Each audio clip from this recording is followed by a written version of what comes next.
ഭരണ നേതൃത്വത്തിൻ്റെ പോലും കാഴ്ചപ്പാടുകളെ തിരുത്താൻ കഴിയുന്ന അഖിലേന്ത്യാ സർവീസ് ഉദ്യോഗസ്ഥർ നമുക്കുണ്ടായിരുന്നു. എന്നാൽ ഇപ്പോൾ നിയമം പോലും രാഷ്ട്രീയത്തിൻ്റെ വഴിക്ക് പോകുമ്പോൾ ഈ വംശം അന്യം നിൽക്കുകയാണ്. കേരളത്തിൽ പോലും ഉയർന്ന ജനാധിപത്യ ബോധമുള്ള കേരളത്തിന് എന്തുകൊണ്ടാണ് മികച്ച സിവിൽ സർവീസ് ഉദ്യോഗസ്ഥരെ ആകർഷിക്കാൻ കഴിയാത്തത്? കേവലം ആജ്ഞാനുവർത്തികൾ മാത്രമാണോ സിവിൽ സർവീസ് ഉദ്യോഗസ്ഥർ? ഇന്ന് ഈ ചോദ്യങ്ങളെ നേരിടുന്നത് കേരളത്തിൻ്റെ ചീഫ് സെക്രട്ടറി ശ്രീ ജിജി തോംസനാണ്. ഒരു പ്രശ്നത്തിൻ്റെ പരിഹാരം തുടങ്ങുന്നത് അത് ഉണ്ട് എന്ന് സമ്മതിക്കുന്നതിലാണ് എന്ന് വിശ്വസിക്കുന്ന ശ്രീ ജിജി തോംസണിലേക്ക്. കേരളത്തിൽ ചീഫ് സെക്രട്ടറി ആവാനുള്ള ഊഴം വന്നപ്പോൾ താങ്കൾ പറഞ്ഞു ആത്മാർത്ഥതയുള്ള ഉദ്യോഗസ്ഥർക്ക് പറ്റിയ ഇടമല്ല കേരളം. എന്തുകൊണ്ടാണ് അങ്ങനെ പറഞ്ഞത്? കഴിഞ്ഞ 25 വർഷങ്ങളായിട്ട് ചെയ്യാത്തൊരു കുറ്റത്തിന് പ്രതിക്കൂട്ടിലായിരിക്കുന്ന ഒരു ഉദ്യോഗസ്ഥനാണ് ഞാൻ. കേരള സർക്കാർ എടുത്ത ഒരു തീരുമാനം, മന്ത്രിസഭ എടുത്ത ഒരു തീരുമാനം നടപ്പിലാക്കുക മാത്രമേ ഞാൻ ചെയ്തിട്ടുള്ളൂ. അതിൻ്റെ പേരിൽ കഴിഞ്ഞ 25 വർഷമായിട്ട് കോടതി കയറി ഇറങ്ങി ഇതുവരേക്കും ഈ പറയുന്ന നിമിഷം വരെയും അതിൻ്റെ ഒരു ഫൈനൽ തീരുമാനം ഉണ്ടാകാതെ ഇരിക്കുകയും ചെയ്യുന്നു. അപ്പോൾ അങ്ങനെയുള്ള ഒരു അനുഭവത്തിൻ്റെ വെളിച്ചത്തിലാണ് ഞാനത് പറഞ്ഞത്. താങ്കളുടെ വ്യക്തിപരമായ ഒരു അനുഭവത്തിൻ്റെ പശ്ചാത്തലത്തിൽ മാത്രമാണ് പറഞ്ഞതെന്നാണോ താങ്കൾ ഉദ്ദേശിക്കുന്നത്? അല്ലാതെ കേരളം നല്ല ഉദ്യോഗസ്ഥരെ ആകർഷിക്കാത്ത സ്ഥലമാണെന്ന് ഉദ്ദേശിക്കുന്നില്ലേ? ഉണ്ട്, തീർച്ചയായിട്ടും അതിന് കാരണങ്ങളുമുണ്ട്. മറ്റു സംസ്ഥാനങ്ങളിൽ IAS ഉദ്യോഗസ്ഥർക്ക് കിട്ടുന്ന ഒരു എന്താണ് പറയുന്നത്, റെക്കഗ്നീഷൻ, അവർക്ക് കിട്ടുന്ന റെസ്പെക്റ്റ്, അത് ഇപ്പോൾ കേരളത്തിൽ കിട്ടുന്നില്ല. അതാണ് ഒരു പ്രധാനപ്പെട്ട കാരണം. അവർക്കുള്ള സൗകര്യങ്ങളില്ല. ഇപ്പോൾ ഉദാഹരണത്തിന് 60 വർഷമായിട്ട് കേരളത്തിൻ്റെ ചീഫ് സെക്രട്ടറിക്ക് ഔദ്യോഗിക ഭവനമില്ലാത്ത ഏക സംസ്ഥാനമാണ് കേരളം. തിരുവനന്തപുരം ജില്ലാ കളക്ടർക്ക് വീടില്ല. വരുന്ന ഉദ്യോഗസ്ഥർ ഇപ്പം പല നോർത്ത് ഇന്ത്യയിൽ നിന്നും പല ഉദ്യോഗസ്ഥരും ഇവിടെ വരുന്നു. അവർക്ക് താമസിക്കാൻ വീടുകളില്ല. അവർക്ക് അവരുടെ ശമ്പളത്തിൽ നിന്നെല്ലാം കണ്ടുപിടിക്കേണ്ടി വരുന്നു. മറ്റു സംസ്ഥാനങ്ങളിൽ ഈ നിലയില്ല. സൗകര്യങ്ങളെ ഉദ്ദേശിച്ചുള്ള പ്രതീക്ഷയല്ല അവർക്കുള്ളത്. അത് മാത്രമല്ല ഇവിടെ നമ്മുടെ സംസ്ഥാനത്തിലെ ഈ അഡ്മിനിസ്ട്രേഷൻ എന്ന് പറയുന്നത് പണ്ടുണ്ടായിരുന്നതിൽ നിന്നും വളരെ വ്യത്യസ്തമാണ്. കാരണം സ്വതന്ത്രമായിട്ട് തീരുമാനമെടുക്കാൻ നമുക്ക് കഴിയണം. ഇപ്പം ഞാൻ കഴിഞ്ഞ 7-8 വർഷമായിട്ട് ഡൽഹിയിൽ ജോലി നോക്കുന്ന ഉദ്യോഗസ്ഥനാണ്. അപ്പോൾ ഞാൻ ഗവൺമെൻറ്റിൻ്റെ ഒരു പോളിസി ഉണ്ടായിക്കഴിഞ്ഞാൽ അത് ഇംപ്ലിമെൻറ്റ് ചെയ്യുന്ന ചുമതല എൻ്റെതാണ്. എനിക്ക് പൂർണ്ണ സ്വാതന്ത്ര്യമുണ്ട്. അപ്പോൾ ഞാനത് കണ്ടിട്ട് എങ്ങനെ ചെയ്യണം, എന്ത് ചെയ്യണം എന്നൊന്നും അതിനകത്തൊന്നും ഒരു ഇൻ്റർഫിറൻസും ഉണ്ടാവില്ല. എന്നാൽ സംസ്ഥാനത്തിൽ അങ്ങനെയല്ല. എല്ലാ കൊച്ചു കാര്യങ്ങളും, ഒരു ശിപായിയെ മാറ്റാൻ ഇന്നൊരു IAS ഓഫീസർക്ക് അധികാരമില്ല. ഒരാളെ സസ്പെൻഡ് ചെയ്യാൻ കഴിയില്ല. ഒരു കാര്യത്തിൽ സ്വതന്ത്രമായിട്ടൊരു തീരുമാനമെടുക്കാനാവില്ല. അപ്പോൾ ഗവൺമെൻറ്റിൻ്റെ ജോലി എന്താ? ഒരു പോളിസി ഉണ്ടാക്കുക. ഇതാണ് ഞങ്ങളുടെ പോളിസി, ഇത് നിങ്ങൾ ഇംപ്ലിമെൻറ്റ് ചെയ്യണം. അതിന് പൂർണ്ണ സ്വാതന്ത്ര്യം ഉദ്യോഗസ്ഥർക്കണം. അതിവിടെ ഉണ്ടാവുന്നില്ല. ജനങ്ങളുടെ ഉത്തരം പറയേണ്ട ചുമതല ഉദ്യോഗസ്ഥർക്കല്ല, പൊതുവെ രാഷ്ട്രീയക്കാർക്കാണ്, ഭരണ നേതൃത്വത്തിനാണ്. അപ്പോൾ അതുകൊണ്ട് തീരുമാനങ്ങൾ അവരെടുക്കുന്നതിൽ എന്ത് തെറ്റ് പറയാൻ കഴിയും? അല്ല, തീരുമാനങ്ങൾ ആയിക്കൊള്ളട്ടെ, പക്ഷേ തീരുമാനങ്ങൾ എടുത്താൽ അത് ഇംപ്ലിമെൻറ്റ് ചെയ്യണ്ടേ? ഇംപ്ലിമെൻറ്റ് ചെയ്യുന്ന ഏജൻസി ആരാ? അത് സിവിൽ സർവൻസ് ആണ്. അപ്പോൾ ആ ഇംപ്ലിമെൻറ്റ് ചെയ്യുന്നതിനുള്ള സ്വാതന്ത്ര്യം ഇവിടെ ഇപ്പോൾ വളരെ കുറവാണ്. കേരളത്തിലെ സിവിൽ സർവീസിൽ രാഷ്ട്രീയമായി ഇടപെടലുകൾ ഏറ്റവും കൂടുതലാണ് എന്ന് താങ്കൾ പറയുന്നുണ്ടോ? എൻ്റെ അനുഭവം അതാണ് പറയുന്നത്. താങ്കളുടെ അനുഭവം മാത്രമല്ല, താങ്കൾ സ്ഥിരമായി ഇടപെടുന്ന താങ്കളുടെ സഹപ്രവർത്തകരുടെ അനുഭവവും അത് തന്നെയാണ്. മറ്റു വ്യത്യാസമില്ല. അതുകൊണ്ട് തന്നെയാണ് അവരാരും ഒരു തീരുമാനം എടുക്കാത്തത്. കാരണം തീരുമാനം എടുത്തു കഴിഞ്ഞാൽ വിജിലൻസിന് ഒരു പ്രശ്നം ഉണ്ടാവും, വിജിലൻസ് കേസാവും. ഇപ്പോൾ എന്നോട് ചോദിക്കും, സാറ് പച്ചമരത്തിന് ഇതാണ് അനുഭവമെങ്കിൽ ഞങ്ങൾ ഉണക്കമരത്തിന് എന്താണ് ഉണ്ടാകാൻ പോകുന്നത്? നിങ്ങൾ തിരുവനന്തപുരത്ത് ജനിച്ച, കേരളത്തിൽ ജനിച്ച, കേരളത്തിൽ പഠിച്ച്, കേരളത്തിൽ നിന്നും വന്ന ഉദ്യോഗസ്ഥന് ഇത്രയും നാളായിട്ട് ഒരു പ്രശ്നമുണ്ടായിട്ട് പരിഹാരം ഉണ്ടാക്കാൻ കഴിയുന്നില്ല. അപ്പോൾ ഞങ്ങൾക്ക് എന്തെങ്കിലും വന്നാൽ എന്ത് ചെയ്യും? അതുകൊണ്ട് തീരുമാനമൊന്നും എടുക്കാതിരിക്കുക. ഏറ്റവും സേഫ് ആയിട്ട് എല്ലാവരും അവരുടെ കൈ നനയാതിരിക്കാൻ വേണ്ടി എല്ലാവരും ശ്രദ്ധിക്കുമ്പോൾ ഇവിടെ ഒന്നും മുന്നോട്ട് പോകില്ല. പക്ഷേ ആളുകളുടെ ഒരു സ്വഭാവം കൂടിയല്ലേ, എന്ത് കാര്യത്തിനും ഒരു പ്രശ്നം കണ്ടുപിടിക്കുക, പരാതി അയക്കുക, അതുകൊണ്ട് മാത്രമാണെന്ന് തോന്നുന്നുണ്ടോ? ഇല്ല, അതുകൊണ്ട് മാത്രമല്ല. പൊതുവേ ഇങ്ങനെയുള്ള ഈ സ്വന്തം കരിയറിനെ മുന്നോട്ട് കൊണ്ടുപോകാൻ സുഗമമായ മാർഗങ്ങളില്ല, അല്ലെങ്കിൽ നമ്മളെ പരിരക്ഷിക്കില്ല, അല്ലെങ്കിൽ ഇപ്പം തന്നെ പരിരക്ഷിക്കുന്ന മാർഗങ്ങൾക്ക് ബലം പോരാ എന്നൊക്കെ തോന്നൽ വരുമ്പോൾ ഗവൺമെൻറ് ഉദ്യോഗസ്ഥന്മാർ ചെയ്യുന്നത് എന്താ?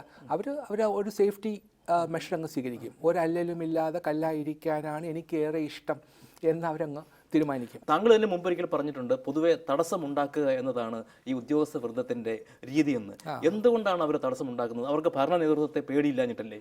അല്ല, ഭരണ നേതൃത്വത്തെ പേടിയില്ലാഞ്ഞിട്ടല്ല. ഞാൻ നേരത്തെ പറഞ്ഞ മാതിരി അവരുടെ ഒരു സേഫ്റ്റിയാണ് അവരുടെ എല്ലാവരുടെയും കൺസേൺ. ഇപ്പോൾ ഒരു ഉദാഹരണം ഞാൻ പറയാം. ഞാൻ പാലക്കാട് കളക്ടറായിരുന്ന കാലം മുതൽ കേൾക്കുന്നതാണ് കഞ്ചിക്കോട് കോച്ച് ഫാക്ടറി. ഞാനിപ്പോൾ ഈ ചീഫ് സെക്രട്ടറി ആയിട്ട് വന്നിട്ട് 30-35 വർഷം സർവീസ് കഴിഞ്ഞ് വരുമ്പോഴും ഇപ്പോഴും അത് തിരുനക്കര തന്നെ, വഞ്ചി തിരുനക്കര തന്നെയാണ് നിൽക്കുന്നത്. അപ്പോൾ ഫയലൊക്കെ എടുത്ത് നോക്കുമ്പോൾ അതിൽ എഴുതി വെച്ചിരിക്കുകയാണ് നമ്മൾ 290 ഏക്കർ ആൾറെഡി റെയിൽവേക്ക് കൊടുത്തു, ഇനി ഒരു 90 ഏക്കറും കൂടെ കൊടുക്കാനുണ്ട്, അത് വെസ്റ്റഡ് ഫോറസ്റ്റ് ആണ്. അപ്പോൾ ഫയലിൽ എഴുതി വെച്ചിരിക്കുകയാണ് അത് വെസ്റ്റഡ് ഫോറസ്റ്റ് ആയതുകൊണ്ട് അവിടെ ആദിവാസികളുണ്ടോ, അവിടെ ഊരുണ്ടോ, ഒരു മൂപ്പരുണ്ടോ, അവരെ നമ്മൾ റീഹാബിലിറ്റേറ്റ് ചെയ്യേണ്ടേ, ഇതൊക്കെ അറിയാതെ എങ്ങനെ നമ്മൾ കൊടുക്കും എന്ന് എഴുതി വെച്ചിരിക്കുക. അപ്പോൾ ഞാൻ ഫയൽ എഴുതിയിട്ട് പറഞ്ഞു, ഞാൻ കളക്ടറായിരുന്ന ആളാണ്, അവിടെ ഊരുമില്ല, മൂപ്പനുമില്ല, ഒന്നുമില്ല, അതുകൊണ്ട് നിങ്ങൾ ധൈര്യമായിട്ട് സ്ഥലം കൊണ്ട് കൊടുക്കുക എന്ന് പറഞ്ഞു. അപ്പോൾ പറഞ്ഞു, അയ്യോ സാറേ അത് പാലക്കാട് കളക്ടർക്ക് എഴുതിപ്പോയി, ഇനി അവരുടെ മറുപടി വരാതെ എങ്ങനെ. ഉടനെ ഞാൻ പാലക്കാട് കളക്ടറെ വിളിച്ചു. ഞാൻ പറഞ്ഞു, ഞാൻ പറയുന്നു അവിടെ ഊരില്ല, അവിടെ മൂപ്പനില്ല, അതുകൊണ്ട് ഒരു മൂപ്പൻ്റെ ഒരു അനുവാദവും നമുക്ക് വാങ്ങേണ്ട ആവശ്യമില്ല, നിങ്ങൾ വേഗം സ്ഥലം കൊണ്ട് കൊടുക്കുക. ഇത് ഇന്നലെ ചീഫ് മിനിസ്റ്റർ ആ ഫയൽ ഒപ്പിട്ടു.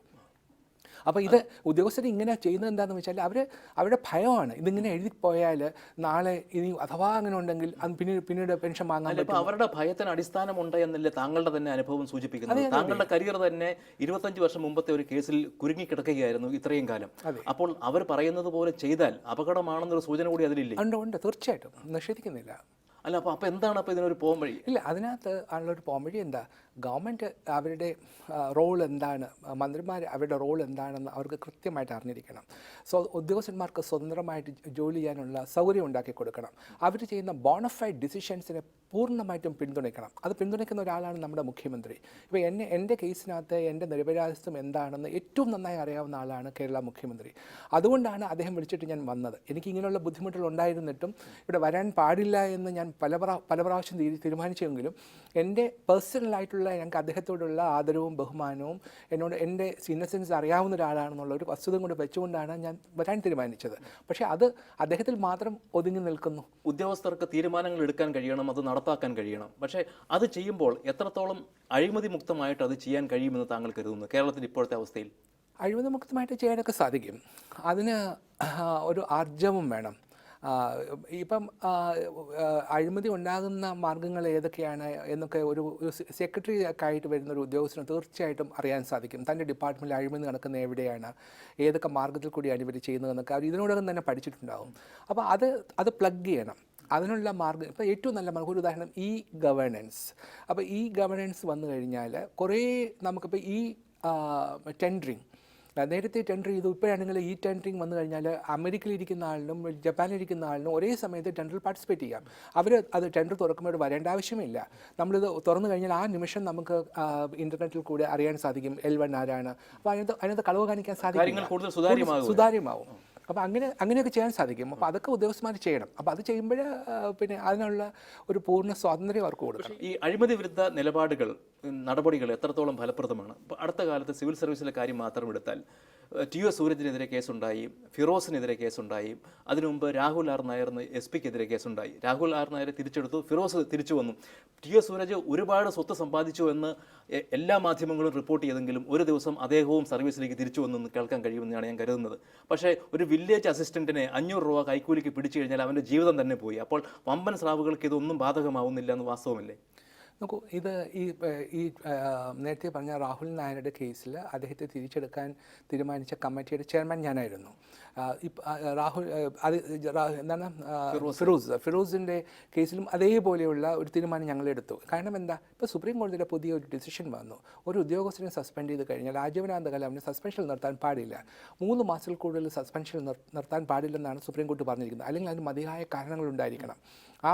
അദ്ദേഹത്തെ സസ്പെൻഷൻ നിർത്തിയാൽ മാത്രമേ ഈ എൻക്വയറി നടക്കുള്ളൂ എന്ന് ഉത്തമ ബോധ്യമുണ്ടായാൽ നമ്മുടെ ആ ഡിസിഷൻസ് എല്ലാം നമ്മൾ കറക്റ്റായിട്ട് എഴുതി അംഗീകാരം മേടിച്ചിരിക്കണം. അപ്പോൾ ഇതിനകത്ത് ഇപ്പോൾ രാഹുൽ നായരുടെ കേസിനകത്തും ഫിറോസിൻ്റെ കേസിനകത്തും ഇപ്പോൾ അവർ തിരിച്ചെടുത്തത് കൊണ്ട് അവർക്കെതിരെയുള്ള എൻക്വയറിക്ക് എന്തെങ്കിലും തടസ്സമുണ്ടാകുമെന്ന് ഞങ്ങൾ 3 പേരടങ്ങുന്ന കമ്മിറ്റിക്ക് ബോധ്യം വന്നില്ല. നേരെ മറിച്ച് സൂരജിൻ്റെ കേസിൽ നേരെ മറിച്ചായിരുന്നു. അപ്പോൾ സൂരജിൻ്റെ കേസിൽ ഞങ്ങളിപ്പോൾ എക്സ്റ്റൻഷൻ ആണ്, ഇപ്പോഴും സസ്പെൻഷനിലാണ് അദ്ദേഹം, അത് തിരിച്ചെടുത്തിട്ടില്ല.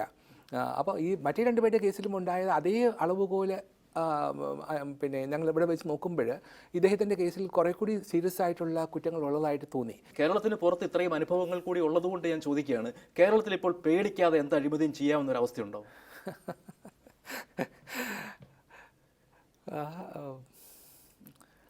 അതെ, ഇപ്പം നമുക്ക് ഒരു ഞാൻ എപ്പോഴും പറയാറുണ്ട്, the fear of action should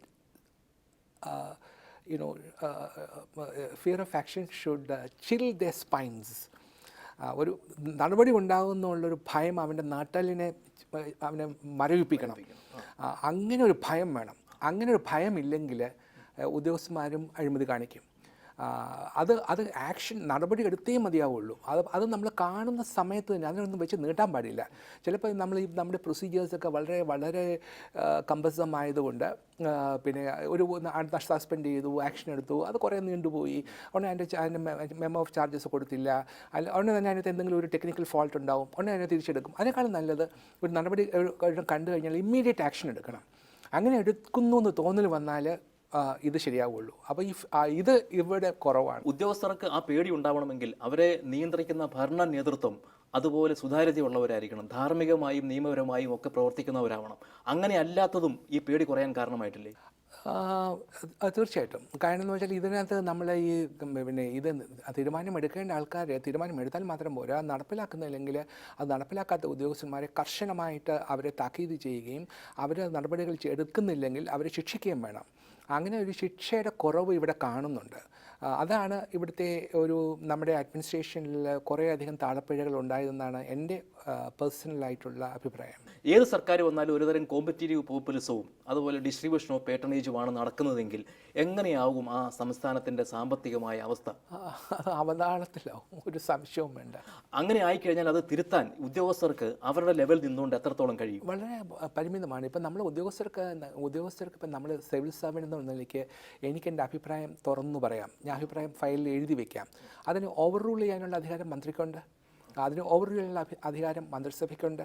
അപ്പോൾ നമ്മൾ പറയുന്നു ഫൈനാൻസ് ഒബ്ജക്റ്റ് ചെയ്യുന്ന ഒരു വിഷയം ഫൈനാൻസിൻ്റെ ഒബ്ജക്ഷനെ മറികടന്നുകൊണ്ട് നടപ്പിലാക്കാമോ എന്ന് ചോദിച്ചാൽ നടപ്പിലാക്കാമെന്ന് പറഞ്ഞാൽ പിന്നെ നമുക്ക് അവിടെ കൊണ്ട് നമ്മുടെ കാര്യം തീർന്നില്ലേ? അപ്പോൾ ഉദ്യോഗസ്ഥർക്ക് പോകുന്നതിനൊരു പരിധിയുണ്ട്, അതിനപ്പുറം പോകാൻ പറ്റില്ല. ആ പരിധി ഒന്നും നോക്കാതെ തന്നെ ശബ്ദമുയർത്തിയ ചില ഉദ്യോഗസ്ഥർക്ക് ചില മാറ്റങ്ങൾ ഉണ്ടാക്കാൻ കഴിഞ്ഞിട്ടില്ല മുൻകാലങ്ങളിലെങ്കിലും? ഇല്ല, അവിടെ ഇവിടെയൊക്കെ ചിലപ്പോൾ ചെയ്യാൻ സാധിച്ചെന്നിരിക്കും.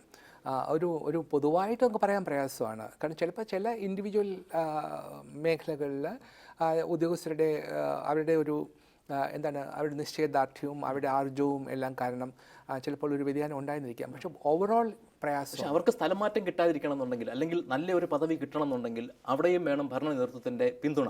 അങ്ങനെ ഉണ്ടപ്പോൾ ആരാണ് അവരെ അലോസരപ്പെടുത്താൻ ശ്രമിക്കുക? ഞാൻ തന്നെ എൻ്റെ ഉദ്യോഗസ്ഥരോട് പറയാറുണ്ട്, ഇപ്പോൾ എന്താ നിങ്ങൾ പേടിക്കുന്നത്? ഇവിടുന്ന് കൂടിപ്പോയ എറണാകുളത്തു നിന്ന് തിരുവനന്തപുരത്തു നിന്ന് ട്രാൻസ്ഫർ ആയ കാസർഗോഡ് വരെയല്ലേ ഉള്ളൂ. ഞാൻ നേരത്തെ ഇരുന്ന പിന്നെ സ്പോർട്സ് അതോറിറ്റിയില്ല, ഞാൻ എൻ്റെ ഉദ്യോഗസ്ഥന്മാരെ സിക്കിമിലോട്ടും ആൻഡമാൻ നിക്കോബർ ഐലൻഡ്സിലോട്ടും ഒക്കെ ട്രാൻസ്ഫർ ചെയ്തിട്ടുണ്ട്. അപ്പോൾ ഇവിടെ ഇല്ല, ആ കൂടി 8 മണിക്കൂർ യാത്ര ചെയ്താൽ കേരളത്തിന് ഒരറ്റത്തു നിന്ന് മറ്റൊരറ്റം വരെ എത്താം. അതുകൊണ്ട് എന്തിനാണ് ഭയപ്പെടുന്നത്? കൂടി പോയൊരു ട്രാൻസ്ഫർ, അതിനകത്ത് ഒരു പ്രശ്നം ഉണ്ടാവില്ല. ഇനി സെക്രട്ടറി ആയി കഴിഞ്ഞാൽ പിന്നെ അതും ഉണ്ടാവില്ല. തിരുവനന്തപുരത്ത് നിന്ന് ഒരു ഡിപ്പാർട്ട്മെൻറ്റിൽ നിന്ന് വേറൊരു കസേര പോലും മാറണ്ട, മുറി പോലും മാറണ്ട, ബോർഡ് മാത്രം എടുത്ത് രാവിലെ എടുത്ത് മാറ്റി വയ്ക്കും, ലെറ്റർ ഹെഡും മാറ്റി. ഇതല്ലേ ഉണ്ടാവുന്നു. കുറഞ്ഞ കാലം കൊണ്ട് മറ്റു പലർക്കും കഴിയാത്ത ചില കാര്യങ്ങൾ താങ്കൾക്ക് ഇപ്പോൾ കഴിയുന്നുണ്ട്. ഉദാഹരണത്തിന് തമ്പാനൂരിലെ ഒഴിപ്പിക്കൽ. എന്തുകൊണ്ടാണ് അത് ഇത്ര കാലം നടക്കാതിരുന്നത്? ഇപ്പോൾ താങ്കൾക്ക് എന്തുകൊണ്ട് അത് കഴിയുന്നു? ഇല്ല, ഇത് എന്താ അറിയോ, പിന്നെ ഈ കഴിഞ്ഞ പെട്ടെന്നുണ്ടായ ഫ്ലാഷ് ഫ്ലഡിൽ എന്നെ ഒരാൾ ഫോൺ ചെയ്തു. ഞാനൊരു അനോണിമസ് കോളായിരുന്നു. ഞാൻ സാധാരണ എനിക്ക് വരുന്ന ഫോൺ കോൾ മിക്കവാറും എല്ലാം ഞാൻ എടുക്കാറുണ്ട്. അപ്പോൾ ഈ കോൾ വന്നപ്പോൾ ഇദ്ദേഹം എന്നെ വളരെ ക്ഷുഭിതനായിട്ട് സംസാരിച്ചു. അപ്പോൾ എനിക്ക് ആദ്യം അത് കുറച്ച് ദേഷ്യം തോന്നി. പിന്നെ ഞാൻ വിചാരിച്ചു ചിലപ്പോൾ പാവം കഷ്ടപ്പെട്ട് വളരെ ബുദ്ധിമുട്ടുകൾ കൊണ്ട് പറയുന്നതാവാം. ഞാൻ കുറച്ച് എംപത്തറ്റിക് ആയി. അപ്പോൾ അതിൽ പറഞ്ഞു, ഞങ്ങളുടെ കഴുത്തറ്റം വെള്ളമാണ്, അമേധി വെള്ളം പൊന്തി വരുന്നു, ചത്ത എലികൾ ഒഴുകി നടക്കുന്നു, പാറ്റ പറന്നതിൻ്റെ ദേഹത്ത് വരുന്നു. സാറേ, ഞങ്ങൾക്ക് പിന്നെ മെട്രോയും വേണ്ട, ഹൈ സ്പീഡും വേണ്ട, ഞങ്ങൾക്ക് എങ്ങനെയെങ്കിലും തോടൊന്ന് വൃത്തിയാക്കി തന്നാൽ മതി, നിങ്ങളിലാണ് ഞങ്ങളുടെ പ്രതീക്ഷ, എന്തെങ്കിലും ചെയ്തു തരൂ പ്ലീസ് എന്ന് പറയുമ്പോൾ ഞാൻ നോക്കട്ടെ എന്ന് പറഞ്ഞു. അത് കഴിഞ്ഞാൽ പിറ്റേ ദിവസം ഞാൻ രാവിലെ ഞാൻ ഉദ്യോഗസ്ഥന്മാരെ വിളിച്ചുകൊണ്ട് സ്ഥലമെല്ലാം ഒന്ന് നോക്കാൻ പോയി. അപ്പോൾ അവരെല്ലാം അതിൻ്റെ തടസ്സങ്ങളെല്ലാം കാണിച്ചു. നമ്മുടെ തോടുകൾ മുഴുവനും കയറിയിരിക്കുന്നു. ഈ സ്യുവേജ് പോകുന്ന തോടിൽ കൂടെ വാട്ടർ അതോറിറ്റിയുടെ പൈപ്പ് പോയിരിക്കുന്നു. ലോകത്തിൽ എങ്ങും കാണാൻ സാധിക്കില്ല ഇത്. അപ്പോൾ ഇനിയിപ്പോൾ എനിക്ക് ഈ അടുത്ത 20 ദിവസം കൊണ്ടൊന്നും മാറ്റാൻ പറ്റില്ല. ഒന്ന് ആലോചിച്ച് നോക്കൂ, കുടിവെള്ളമാണ് പോകുന്നത് ഏതാ? ഈ സിവേജ് പോകുന്ന പൈപ്പിൽ കൂടെ, തോടിൽ കൂടെ. അതവിടെ ഇവിടെ എല്ലാം കയറിയിരിക്കുന്നു. ആളുകൾക്ക് എന്ത് വേണമെങ്കിലും എടുത്ത് എറിയാവുന്ന സ്ഥലമായിരിക്കുന്നു. അതെല്ലാം ഒന്ന് ക്ലീൻ ചെയ്യണമെന്ന് വിചാരിച്ചു. അതിൻ്റെ ഒരു വീഡിയോ റെക്കോർഡിങ് ഞാൻ മന്ത്രിസഭ തുടങ്ങുന്നതിന് മുമ്പ് കാണിച്ചു. അത് കാണിച്ചപ്പോൾ മന്ത്രിമാർ പറഞ്ഞു, ഇതൊരു പിന്നെ വിശ്വസിക്കാൻ പറ്റാത്തൊരു കാര്യമാണ്, ഇത് മാറ്റിയേ മതിയാവുള്ളൂ. എത്ര കാലമായിട്ട് അതുള്ളതാണ്. അപ്പോൾ പറഞ്ഞു, പൂർണ്ണ അധികാരം ചീഫ് സെക്രട്ടറിക്ക് നൽകുന്നു, ധൈര്യമായിട്ട് നടപടി എടുക്കണമെന്ന് ചീഫ് മിനിസ്റ്റർ പറഞ്ഞു. മന്ത്രിമാർ അത് സമ്മതിക്കുകയും ചെയ്തു. അപ്പോൾ ഇതിനകത്ത് ഒരു ഇടപെടലും ഉണ്ടാവില്ല, ധൈര്യമായിട്ട് ചെയ്യണമെന്ന് ചീഫ് മിനിസ്റ്റർ ആവർത്തിച്ച് എന്നോട് പറഞ്ഞു. അതനുസരിച്ച് ഞാൻ പിറ്റേ ദിവസം ഉദ്യോഗസ്ഥന്മാരെയൊക്കെ വിളിച്ചു. അന്നും കിട്ടി രാവിലെ ഒരു അനോണിമസ് കോൾ. ഈ പ്രാവശ്യം അനോണിമസ് കോൾ പറഞ്ഞു, സാറിന് സത്യം അറിയണമെന്നുണ്ടെങ്കിൽ നേരെ ഗണപതി കോവിലിൽ തേങ്ങ അടിക്കുന്നിടത്തൊന്ന് വരാമോ എന്ന് ചോദിച്ചു. അവിടെ ചെന്നൊരു തേങ്ങ അടിക്കുന്ന വെള്ളം എങ്ങോട്ട് പോകുന്നു നോക്കാൻ പറഞ്ഞു. അതുകൊണ്ട് ഞാൻ അവിടെ ചെന്നു, തേങ്ങ അടിക്കുന്നത് എങ്ങനെയാണെന്ന് നോക്കി. വെള്ളം ഒരു പൈപ്പിൽ കൂടി കണക്ട് ചെയ്ത ഒരു കനാലിലേക്ക് ലീഡ് ചെയ്യുകയാണ്. അവിടെ ചെന്ന് നോക്കുമ്പോൾ ആ കനാൽ മുഴുവൻ പൂടിയിട്ട് അതിനകത്ത് മുഴുവൻ തേങ്ങ കച്ചവടക്കാർ കയറിയിരിക്കുക. അത് അങ്ങോട്ട് കുറച്ചുകൂടെ പോകുമ്പോൾ ഒരു തുണിക്കച്ചവടക്കാരൻ അയാളുടെ തൊഴിലാളികളെ മുഴുവൻ താമസിപ്പിക്കാനായിട്ട് വീടുകൾ വെച്ചിരിക്കുക. കുറച്ചും കൂടെ അങ്ങോട്ട് പോകുമ്പോൾ അഭേദാനന്ദ ആശ്രമത്തിലെ വിശ്വാസികൾ കുറേ വീടുകൾ വെച്ചിരിക്കുകയാണ്. അപ്പോൾ ഇതെല്ലാം ഈ ഓടെ അടച്ചിട്ടാണ്. അത് കഴിഞ്ഞ് അതെല്ലാം തേടി വന്ന തെക്കിനേക്കര കനാലിൻ്റെ അവിടെ വരുമ്പോൾ കാണാം വെള്ളം കുറേശ്ശെ വരുന്നുണ്ട്. വേറൊരു കനാലിൽ നിന്ന് കണക്ട് ചെയ്ത വെള്ളം, ഈ പറയുന്ന സ്ഥലത്തൂടെ വെള്ളം പോകുന്നില്ല. ഇത് 1956 അന്നത്തെ ഗവൺമെൻറ് ഉണ്ടാക്കിയതാണ്. ഇത് 71-ലോ അടച്ചു എന്നാണ് പറയുന്നത്. അപ്പോൾ ഇത് തുറക്കാതെ നമുക്ക് കിഴക്കേക്കോട്ടയിലെ വെള്ളം നമുക്ക് വെള്ളപ്പൊക്കം തടയാനാവില്ല. ഇത് കഴിഞ്ഞ് മടങ്ങി 10:30 മണിക്ക് മീറ്റിങ്ങിന് വന്നിട്ട് ഞാൻ കൺസേൺ എഞ്ചിനീയറോട് ചോദിച്ചു, ഇങ്ങനെ ഒരു കനാലുള്ളത് നിങ്ങൾക്ക് അറിയാമോ? അദ്ദേഹം പറഞ്ഞു, ഇങ്ങനൊരു കനാലേ ഇല്ല. ഞാൻ നിങ്ങൾ വന്നിട്ട് എത്ര നാളായി? 1.5 വർഷമായി. ഞാൻ പറഞ്ഞു, 1.5 വർഷമായിട്ട് നിങ്ങളിതൊന്നും കണ്ടിട്ടില്ല, ഇങ്ങനൊരു ഒന്നും ഇല്ലാന്നാണോ നിങ്ങൾ സത്യമായിട്ടാണ് പറയുന്നത്? അപ്പോൾ ഇല്ല സാർ, അങ്ങനെ ഒന്നും ഇല്ല. വളരെ കാഷ്വലായിട്ട് എനിക്ക് എൻ്റെ നിയന്ത്രണം വിട്ടു. എനിക്ക് സഭ്യമായ രീതിയിൽ പറയാവുന്ന എല്ലാ അയാളുടെ മുഖത്ത് നോക്കി. ഞാൻ ഒരു കാരണവശാലും ഞാൻ സമ്മതിക്കില്ല എന്ന് പറഞ്ഞു. ഇത് ചെയ്ത് ഞാനിത് മാറ്റിയേ മതിയാവുള്ളൂ എന്ന് പറഞ്ഞു. അതില്ലെങ്കിൽ ഞാൻ നടപടി എടുക്കുമെന്ന് പറഞ്ഞു. അപ്പോൾ ഞാൻ ഡിസാസ്റ്റർ മാനേജ്മെൻറ്റ് ആക്ട് ഇൻവോക്ക് ചെയ്യുകയാണ്. എനിക്കൊന്ന് കേരളത്തിൽ, ഇന്ത്യയിൽ തന്നെ ആദ്യമായിട്ടായിരിക്കും ഡിസാസ്റ്റർ മാനേജ്മെൻറ്റ് ആക്ട് ഇൻവോക്ക് ചെയ്തുകൊണ്ടുള്ള ഈ നടപടികൾ. അതനുസരിച്ചുള്ള നടപടിക്ക് എനിക്ക് ഒരുപാട് അധികാരം നൽകുന്നുണ്ട്. കഴിഞ്ഞ സർക്കാരിൻ്റെ കാലത്ത് മൂന്നാർ ഇടിച്ചു നിരത്താൻ വേണ്ടി പോയ കരിമ്പൂച്ച എന്ന് വിളിക്കുന്ന കെ സുരേഷ് കുമാറിനെ താങ്കളുടെ പദ്ധതി നടത്തിപ്പിൻ്റെ ചുമതല ഏൽപ്പിക്കാനുള്ള ധൈര്യം താങ്കൾക്ക് എങ്ങനെ ഉണ്ടായി? കാരണം പ്രത്യേകിച്ച് ഈ സർക്കാരിന് അദ്ദേഹം അനഭിമതനായിരിക്കുമ്പോൾ. ഇല്ല, അതിനകത്ത് നമ്മളിപ്പോൾ ഒരു ഉദ്യോഗസ്ഥനും നമ്മളൊരു ഉദ്യോഗസ്ഥനെ നോക്കുമ്പോൾ അയാളുടെ ജാതി എന്താണ്, അയാളുടെ മതം എന്താണ്, അയാൾ ഏത് പാർട്ടിയിലാണ് വിശ്വസിക്കുന്നത്, ഇതൊന്നും നമ്മൾ നോക്കാൻ പാടില്ല. എല്ലാവരിലും നന്മയുണ്ടാവും, എല്ലാവരിലും ഒരു കോമ്പറ്റൻസ് ഉണ്ടാവും. അതെന്താന്ന് നോക്കുക, അത് ഉപയോഗപ്പെടുത്തുക. അപ്പോൾ ആ എന്ന് മാത്രം നമ്മൾ നോക്കിയാൽ മതി. എനിക്ക് സുരേഷ് കുമാറിനെ പോലെ തന്നെ വേറെ 2-3 കരിമ്പൂച്ചകളുണ്ട്. അത്രയൊന്നും അറിയപ്പെട്ടില്ലെങ്കിലും എൻ്റെ തിരുവനന്തപുരം കളക്ടർ ബിജു പ്രഭാകർ, എൻ്റെ സബ് കളക്ടർ കാർത്തിക്, പിന്നെ ശുചിത്വ മിഷൻ്റെ ഡയറക്ടർ ഡോക്ടർ വാസുകി, അവരെല്ലാം പുലികളും ഒരു പെൺപുലിയുമാണ്. അപ്പോൾ ഇവരെല്ലാവരെയും ഞങ്ങൾ പറഞ്ഞു, നമ്മളെല്ലാവരും. അപ്പോൾ അവർ രാവിലെ 4 മണിക്ക് ഞങ്ങൾ എവിക്ഷൻ ആരംഭിച്ചു. അപ്പോൾ 4 മണിക്ക് എവിക്ഷൻ ആരംഭിക്കണമെങ്കിൽ ഇത്രയും പിന്നെ കാര്യങ്ങളെല്ലാം നമ്മൾ സമാഹരിക്കണം, എല്ലാ വണ്ടികളും തയ്യാറാക്കി വെക്കണം. അപ്പോൾ വെളുപ്പം കാലത്ത് 1 മണി 2 മണി ആകുമ്പോഴേ നമ്മൾ തയ്യാറെടുത്ത് നിന്നാലല്ലേ 4 മണിക്ക് തുടങ്ങാൻ പറ്റുള്ളൂ. അപ്പോൾ അങ്ങനെയൊക്കെ ചെയ്യുമ്പോഴേ നമ്മൾ ഭക്ഷണം നോക്കാൻ പാടില്ല, സൗകര്യങ്ങൾ നോക്കാൻ പാടില്ല, വാച്ച് നോക്കാൻ പാടില്ല. അപ്പോൾ അങ്ങനെ ചെയ്യുമ്പോഴേ ഞാനും കൂടെ ഉണ്ടായിരുന്നു. അപ്പോൾ അവർക്ക് ബോധ്യമായി, ഞാൻ അവരെ കൈവിടില്ല. ഞാൻ പറഞ്ഞു, ഒരു കാരണവശാലും ഞങ്ങളെ വിടില്ല. ചില ഉദ്യോഗസ്ഥർ മുന്നിട്ടിറങ്ങിയാൽ ഇങ്ങനെ ചിലതൊക്കെ കഴിയുമെന്ന് താങ്കൾ തെളിയിക്കുന്നു. നമ്മൾ ആദ്യം പറഞ്ഞതിലേക്ക് നമ്മൾ വരികയാണ്. അതായത് ഗവൺമെൻറ് പോളിസി മാത്രം പറയുക, നടപ്പിലാക്കുന്ന ചുമതല ഉദ്യോഗസ്ഥർക്ക് കൊടുക്കുക, ആവശ്യത്തിനുള്ള ഫ്രീഡം കൊടുക്കുക, ഇടപെടാതിരിക്കുക, അവർക്ക് വേണ്ടുന്ന പിന്തുണ കൊടുക്കുക, അവരെടുക്കുന്ന ശരിയായ തീരുമാനങ്ങളിലെല്ലാം അവരെ സംരക്ഷിക്കുക. ഇത് ചെയ്താൽ കേരളത്തിൽ വൻ മാറ്റങ്ങൾ ഉണ്ടാക്കാൻ സാധിക്കും. ഇതിനു മുമ്പൊരിക്കൽ താങ്കൾ പറഞ്ഞിട്ടുണ്ട്, മറ്റു പലരും കൈകാര്യം ചെയ്ത് വഷളാക്കിയ ചില കാര്യങ്ങളാണ് എനിക്ക് പൂർത്തീകരിക്കേണ്ടി വരുന്നതെന്ന്. ഒരുപക്ഷെ മറ്റുള്ളവരെക്കാളും കേമനാണെന്നുള്ള ഒരു കോംപ്ലക്സ് താങ്കൾക്കുള്ളതുകൊണ്ടാണ് അത് പറഞ്ഞത്. അല്ലല്ല, ഞാനത് പറയാനുള്ള സന്ദർഭം കോമൺവെൽത്ത് ഗെയിംസ് ആയിരുന്നു. കോമൺവെൽത്ത് ഗെയിംസ് വഷളായി, അത് നടക്കാൻ പോകുന്നില്ല എന്നൊരവസ്ഥ വന്നപ്പോഴാണ് എന്നെയും മറ്റ് 2 IAS ഉദ്യോഗസ്ഥരെയും കൂടി പ്രധാനമന്ത്രി വിളിച്ചത്. അന്ന് ഞാൻ ആവുന്നത് പറഞ്ഞു, എന്നെ കൊണ്ട് പറ്റില്ല, ഇനി 9 മാസമേ ഉള്ളൂ, പറ്റില്ല. കാരണം ഇത് ഇനി ഇത്രയും എല്ലാ അഴിമതികളും നടന്ന് എല്ലാം നടത്തി കഴിഞ്ഞിട്ട് ഇനി നിങ്ങളിത് എങ്ങനെയെങ്കിലും നടത്തി തരണമെന്ന് പറയുമ്പോൾ നമ്മൾ അതിനകത്ത് പാവങ്ങൾ മുഴുവൻ നമ്മൾ ഏറ്റെടുക്കാൻ പോവുകയാണ്. അപ്പോൾ ആ ഒരു അവസ്ഥ നമുക്ക് നേരിടാൻ സാധിക്കും? അപ്പോൾ അങ്ങനെ ഒരു അവസ്ഥ പേടിച്ചിട്ടാണോ ദേശീയ ഗെയിംസിൻ്റെ കാര്യത്തിലും താങ്കൾ ആദ്യം ഒരു നിലപാടെടുത്തത്? ഒരുപക്ഷെ താങ്കൾ ചാർജ് എടുത്തതിൻ്റെ പിറ്റേ ദിവസം തന്നെ ദേശീയ ഗെയിംസിൻ്റെ ഉദ്ഘാടന ചടങ്ങ് അങ്ങനെ ആയിരുന്നില്ല നടത്തേണ്ടതെന്ന് പറഞ്ഞത് ഒരു എടുത്തിയാട്ടമല്ലേ? ഇല്ല, ഞാൻ പറയാം, അതിനുള്ള കാരണം പറയാം. കാരണം ദേശീയ ഗെയിംസിൻ്റെ ഇനാഗുറേഷന് വന്ന വിശിഷ്ടാതിഥിയും കൂട്ടിക്കൊണ്ട് വരുന്ന സമയത്ത് അവിടെ ഇരിക്കേണ്ടുന്ന പോഡിയത്തിൽ എല്ലാ വിശിഷ്ടാതിഥികൾക്കും ഇരിക്കാനുള്ള സ്ഥലം ഉണ്ടായിരുന്നില്ല. അതെല്ലാം ആളുകൾ കയ്യേറി. അപ്പോൾ പ്രൊഫസർ PJ കുര്യൻ വന്നു, ഇരിക്കാൻ കസേരയില്ല. പിന്നെ മന്ത്രി ഷിബു ബേബി ജോൺ വന്നു, ഇരിക്കാൻ കസേരയില്ല. അപ്പോൾ മുഖ്യമന്ത്രി വളരെ ബന്ധപ്പെട്ട് എല്ലാവരും നോക്കുന്നുണ്ട്. അപ്പോൾ ഉടനെ കസേരയെല്ലാം ഇട്ടൊക്കെ അഡ്ജസ്റ്റ് ചെയ്തു. ഒരുപാട് പ്രസംഗങ്ങൾ, 1.5 മണിക്കൂർ നേരത്തോളം പ്രസംഗങ്ങളുണ്ടായിരുന്നു. അത് കഴിഞ്ഞ് വിശിഷ്ടാതിഥി പോയി. അപ്പോൾ CEO അദ്ദേഹത്തിന് ഒരു മെമൻറ്റോ കൊടുക്കാൻ വേണ്ടിയിട്ട് കൊണ്ടുവന്നു. CEO വിശിഷ്ടാതിഥി പോയ വിവരം അറിഞ്ഞില്ല. ഇതിങ്ങനെയൊന്നും അല്ല നമ്മൾ ഒരു പ്രോഗ്രാം നടത്തേണ്ടത്. സ്പോർട്സ് പ്രോഗ്രാം എന്ന് പറയുന്നത് വളരെ it is known for it's precision. താങ്കൾ പറഞ്ഞത് സത്യമാണ്, പക്ഷേ ഇവിടെ സത്യങ്ങളും പറയാൻ പാടില്ല എന്നുള്ള ഒരു പാഠം ഉണ്ടായോ അതിൽ നിന്ന്? ഇല്ല, സത്യം നമ്മൾ ഉള്ളതുപോലെ പറയണ്ടേ. അതിന് പേടിക്കേണ്ട എന്താ? ഞാനത് നന്നായിട്ട് നടക്കണം എന്നുള്ള ഉദ്ദേശത്തിലാണ് പറഞ്ഞത്. അത് കഴിഞ്ഞ് പിറ്റേ ദിവസം ഞാൻ ഉദ്യോഗസ്ഥന്മാരെ വിളിച്ചു. ഞാൻ ചോദിച്ചു, എന്തേ ഞാൻ ഹോം സെക്രട്ടറിയെ കണ്ടില്ലല്ലോ, എവിടെ പോയി നിങ്ങൾ? എന്തായാലും കായിക മന്ത്രി തിരുവഞ്ചൂർ രാധാകൃഷ്ണൻ അത് ഫീൽ ചെയ്തു എന്നാണ് അദ്ദേഹത്തിന്റെ പിന്നീടുള്ള പ്രതികരണങ്ങൾ തെളിയിച്ചത്. ഒരുപക്ഷെ പണ്ട് ആർട്സ് കോളേജിലെ KSUവിന്റെ റിബലായി താങ്കൾ മത്സരിച്ച് ജയിച്ചതിന് ശേഷം അദ്ദേഹമാണ് താങ്കളെ KSUവിൽ നിന്ന് പുറത്താക്കിയെന്ന് ഞാൻ കേട്ടിട്ടുണ്ട്. അതിന്റെ വല്ലോ മനസ്സിൽ അവശേഷിക്കുന്നു? എനിക്ക് തോന്നുന്നില്ല. ഞാൻ മിനിസ്റ്ററിന് പിന്നീട് അദ്ദേഹത്തിന് ആരെങ്കിലും തെറ്റിദ്ധരിപ്പിച്ചതാവാം. ഞാൻ നല്ല സതുദ്ദേശത്തിലാണ് പറഞ്ഞത്. കാരണം നമ്മൾ ക്ലോസിംഗ് സെറമണി എങ്കിലും ഇങ്ങനെ നടത്താൻ പറ്റില്ല. കുറേ കൂടി ക്രിസ്പ് ആയിരിക്കണം, അവിടെ ഇത്രയും നീണ്ട പ്രസംഗങ്ങൾ പാടില്ല, അത് കുറേയും കൂടി ചിട്ടയായിട്ട് നടത്തണം എന്നുള്ള ഉദ്ദേശം കൊണ്ടാണ് ഞാനിത് പറഞ്ഞത്. ഞാൻ ഇത്രയും എനിക്കൊന്നും ഇന്ത്യയിൽ എൻ്റെ അത്രയും സ്പോർട്സ് ഇവൻറ്റ്സ് ഓർഗനൈസ് ചെയ്ത് എക്സ്പീരിയൻസ് ഉള്ള വേറൊരു IAS ഉദ്യോഗസ്ഥനില്ല. അപ്പോൾ എൻ്റെ എക്സ്പീരിയൻസിൻ്റെ വെളിച്ചത്തിൽ ഞാൻ പറഞ്ഞു ഇങ്ങനെയല്ല നടത്തേണ്ടത് എന്ന് പറഞ്ഞ് ഞാൻ അവരെ തിരുത്താൻ ശ്രമിക്കുകയായിരുന്നു. മന്ത്രിക്കുണ്ടായ തെറ്റിദ്ധാരണ പിന്നീട് മാറി അദ്ദേഹത്തിന് മനസ്സിലായി ഞാൻ നല്ല ഉദ്ദേശത്തിലാണ് പറഞ്ഞത്. ഒരു പ്രശ്നവുമില്ല. ഞങ്ങൾ നല്ല സുഹൃത്തുക്കളാണ് അന്നും ഇന്നും. ആർട്സ് കോളേജിൽ ഇലക്ഷൻ നിൽക്കുന്ന സമയത്തുള്ളതുപോലത്തെ ഒരു റിബൽ നേച്ചർ താങ്കൾക്ക് എന്നും ഉണ്ടായിരുന്നു? ഞാനൊരു സ്വതവേ ഒരു റിബലാണ്. ഞാൻ ഒരുപാട് സ്ഥലത്ത് റിബലാണ്. എനിക്കൊരു ശരിയെന്ന് തോന്നിയാൽ അത് അടികൂടാതെ പറയും. അത് നിയന്ത്രിക്കണം എന്ന് എനിക്കറിയാം, പക്ഷേ എന്നാൽ എനിക്കത് പലപ്പോഴും സാധിക്കാറില്ല. അത് നിയന്ത്രിക്കാൻ പറ്റാത്തത് കൊണ്ട് എന്തെങ്കിലും അപ്രിയമായി സംഭവിച്ചിട്ടുണ്ടോ? ഉണ്ട്, ധാരാളം സംഭവിച്ചിട്ടുണ്ട്. ഒരുപാട് ട്രാൻസ്ഫറുകൾ കിട്ടിയിട്ടുണ്ട്, പിന്നെ പലരുടെയും നിരസം സമ്പാദിച്ചിട്ടുണ്ട്. പക്ഷേ എല്ലാം ഞാൻ സതുദ്ദേശത്തിലാണ് പറയുന്നത്. എനിക്ക് അതിനകത്തൊരു വെസ്റ്റഡ് ഇൻട്രസ്റ്റ് ഒന്നുമില്ല. കേരളം ഒരുപാട് മാറിയിട്ടുണ്ടെന്നത് വാസ്തവമാണ്. എന്നാലും കേരളത്തെ ഒരു നിക്ഷേപക സൗഹൃദ സംസ്ഥാനമായി പലരും ഇപ്പോഴും കണക്കാക്കുന്നില്ല. ഏറ്റവും ഒടുവിൽ കേട്ടത് കേരളത്തിലെ പൊതുമേഖലാ സ്ഥാപനങ്ങളായ വല്ലാർപാടം ടെർമിനലിൻ്റെയും LNG ടെർമിനലിൻ്റെയും ഒക്കെ അനുബന്ധ വികസനം മറ്റ് സംസ്ഥാനങ്ങളിലേക്ക് പോകുമെന്നാണ്.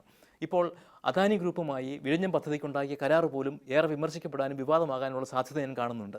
അപ്പോൾ ഈ ഒരു പശ്ചാത്തലത്തിൽ കേരളത്തിൻ്റെ ഒരു മുന്നോട്ടുള്ള വഴി എന്താണെന്ന് താങ്കൾ പറയുക? വിവാദങ്ങൾ നമ്മൾ കുറേ മനഃപൂർവ്വം ഉണ്ടാക്കുകയാണ്. ഇപ്പം നേരത്തെ പറഞ്ഞ LNG ടെർമിനലിൻ്റെ കാര്യം എടുക്കാം. LNG ടെർമിനൽ 2003 വന്നു, 2009 കമ്മീഷൻ ചെയ്തു. എന്നിട്ട് ഇന്ന് വരെ നമുക്ക് അതിൻ്റെ പൈപ്പ് ലൈൻ ഇടാൻ കഴിഞ്ഞിട്ടില്ല. ആ പൈപ്പ് ലൈൻ ഇടാത്തത് കാരണം പിന്നെ ഗ്യാസ് LNG നമുക്ക് മംഗലാപുരത്തേക്കും ഒരു പൈപ്പ് ലൈൻ ബാംഗ്ലൂരിലേക്കും എത്തിക്കണം, പാലക്കാട് കോയമ്പത്തൂർ വഴി. ഇത് രണ്ടും നടപ്പിലാക്കാൻ നമുക്ക് ഇന്നുവരെ സാധിച്ചിട്ടില്ല. അത് കാരണമാണ് ഗവൺമെൻറ് ഓഫ് ഇന്ത്യ എപ്പോൾ നമ്മളൊരു പ്രോജക്റ്റുമായിട്ട് ചെന്നാലും പറയും നിങ്ങൾ LNG ടെർമിനലിൽ എന്ത് സംഭവിച്ചു, എന്താ നിങ്ങൾക്ക് പൈപ്പ് ലൈൻ പോലും ഇടാൻ കഴിയുന്നത്, പിന്നെ എന്തിനാണ് നിങ്ങൾ പുതിയ പ്രോജക്റ്റുമായിട്ട് വരുന്നത്? ഇതൊരു വൻ പരാജയമാണ്. ഇതിന് വേണ്ടിയിട്ട് ഞാൻ ചീഫ് സെക്രട്ടറി ആയതിനു ശേഷം CMനോട്ട് ഡിസ്കസ് ചെയ്തു. ഇപ്പോൾ CMനോട് പറഞ്ഞു ശക്തമായ നടപടികൾ എടുക്കണം, പക്ഷേ അത് ചെയ്യുന്നതിന് മുൻപ് ജനങ്ങളെ ബോധ്യപ്പെടുത്തണം. ഒരു വശത്ത് അദാനി ഗ്രൂപ്പിന് മോദിയും BJPയുമായി അവിശുദ്ധ ബന്ധമാണെന്ന് കോൺഗ്രസ് തന്നെ ആക്ഷേപിക്കുക, അതിനെതിരെ പ്രക്ഷോഭം നടത്തുക. എന്നിട്ട് അദാനി ഗ്രൂപ്പിൻ്റെ ഏക ടെൻഡർ കേരളത്തിലെ ഒരു പദ്ധതിക്ക് വന്നപ്പോൾ ഒരു സംശയവുമില്ലാതെ അത് സ്വീകരിക്കുക. അതൊരു വൈരുദ്ധ്യം തന്നെയല്ലേ? ഇത് പറഞ്ഞത് തെറ്റാണ്. കാരണം ഒറ്റ ടെൻഡർ അല്ല ഇത്. ഇപ്പം ഒരാൾ വന്നുള്ളതുള്ളത് ശരിയാണ്, പക്ഷേ അത് നമ്മുടെ CVC പറയുന്ന ഗൈഡ് ലൈൻസ് അനുസരിച്ച് സിംഗിൾ ടെൻഡർ അല്ല. സിംഗിൾ ടെൻഡർ ആകണമെങ്കിൽ ആ സിംഗിൾ ടെൻഡർക്ക് അദാനി ഗ്രൂപ്പിന് മാത്രമേ കിട്ടാൻ പാടുള്ളൂ എന്ന് നമ്മൾ വിചാരിക്കുകയും അതിനനുസരിച്ചുള്ള കണ്ടീഷൻസ് എഴുതി ഉണ്ടാക്കുകയും വേണം. അങ്ങനെയല്ല, എല്ലാ കണ്ടീഷൻസും എല്ലാവർക്കും സ്വീകാര്യമായിരുന്നു, എല്ലാവർക്കും പാർട്ടിസിപ്പേറ്റ് ചെയ്യാമായിരുന്നു. അപ്പോൾ അങ്ങനെയുള്ള സമയത്ത് ഒരാളെ വന്നിട്ടുള്ളൂ. അതുകൊണ്ട് സിംഗിൾ ടെൻഡർ എന്ന് പറയുന്ന വാദം ശരിയല്ല. പിന്നെ ഈ BJPയും അവരുമായിട്ടുള്ള ബന്ധമുണ്ടെന്നൊക്കെ പറയുന്നതൊന്നും ഞങ്ങൾ കൺസിഡർ ചെയ്യേണ്ട കാര്യമില്ല. ഞങ്ങളെ സംബന്ധിച്ച് ഇത് ചെയ്യാൻ കെൽപ്പുള്ള ഒരു കമ്പനിയാണോ, അവർക്ക് ഇത് ചെയ്ത് പരിചയമുണ്ടോ, ഇവർക്കുള്ള സ്വാധീനമുണ്ടോ, അവർക്കുള്ള കെൽപ്പുണ്ടോ, ഇതൊക്കെയാണ് നമ്മൾ നോക്കേണ്ടത്. അല്ലാതെ നമ്മൾ അവിടെ പൊളിറ്റിക്കൽ ബന്ധത്തെക്കുറിച്ച് ഞങ്ങൾ ഉദ്യോഗസ്ഥന്മാരെ തലപോയിക്കേണ്ട കാര്യമൊന്നുമില്ല. ഒരു വർഷമെങ്കിൽ ഒരു വർഷം കേരളത്തിൽ ചീഫ് സെക്രട്ടറി ആയിരിക്കെ എന്ത് മാറ്റമാണ് ഇ.ജി. തോംസൺ എന്ന് പറയുന്ന ആൾക്ക് കൊണ്ടുവരാൻ കഴിയുക? ഞാൻ എപ്പോഴും പറയുന്നതാണ്, ഒരു ഉദ്യോഗസ്ഥന് വേണ്ടുന്ന ഏറ്റവും പ്രധാനപ്പെട്ട ഗുണം എന്തെന്നറിയാമോ? ഈ ഗ്രീക്ക് പുരാണങ്ങളിൽ ഒരു ദേവനുണ്ട്, ജാനസ്. അദ്ദേഹത്തിന് 2 മുഖങ്ങളുണ്ട്, ഒന്ന് മുൻപിലും ഒന്ന് പിന്നിലും. അപ്പോൾ മുമ്പിലോട്ടും കാണാം, പുറകോട്ടും കാണാം. ഈ ജാനസിനെ പോലെ ആയിരിക്കണം ഉദ്യോഗസ്ഥർ. നമുക്ക് 2 മുഖങ്ങൾ വേണം. എന്തിനാ? ഒരു മുമ്പിലുള്ള മുഖം കൊണ്ട് നമ്മൾ നിയമം എന്ത് പറയുന്നു, എന്താണ് അനുശാസിക്കുന്നതെന്ന് നമ്മൾ നോക്കണം. അതേസമയം ഈ നിയമത്തിൻ്റെ ഒരാക്കുടുക്കിൽപ്പെട്ട് കിടക്കുന്ന മനുഷ്യനെ സംരക്ഷിക്കുന്നത് എങ്ങനെ അവനെ രക്ഷപ്പെടുത്താൻ സാധിക്കും എന്ന് നോക്കാൻ വേറൊരു മുഖം കൂടെ വേണം. ഇത് രണ്ടും കൂടെ ഭംഗിയായി സമന്വയിക്കുമ്പോഴാണ് ഒരു നല്ല സിവിൽ സർവൻറ്റ് പറക്കുന്നത്. അങ്ങനെ ചെയ്താൽ ഒരുപാട് മാറ്റങ്ങൾ ഉണ്ടാക്കാൻ സാധിക്കും. ഇപ്പോൾ പിന്നോട്ട് നോക്കുന്ന മുഖം മാത്രമേ പലപ്പോഴും ഇവിടെ ഉദ്യോഗസ്ഥർ കാണിക്കുന്നുള്ളൂ. അവർക്ക് മുന്നോട്ട് നോക്കാൻ ഒരു മുഖം കൂടി ഉണ്ടാവട്ടെ. വളരെ നന്ദി.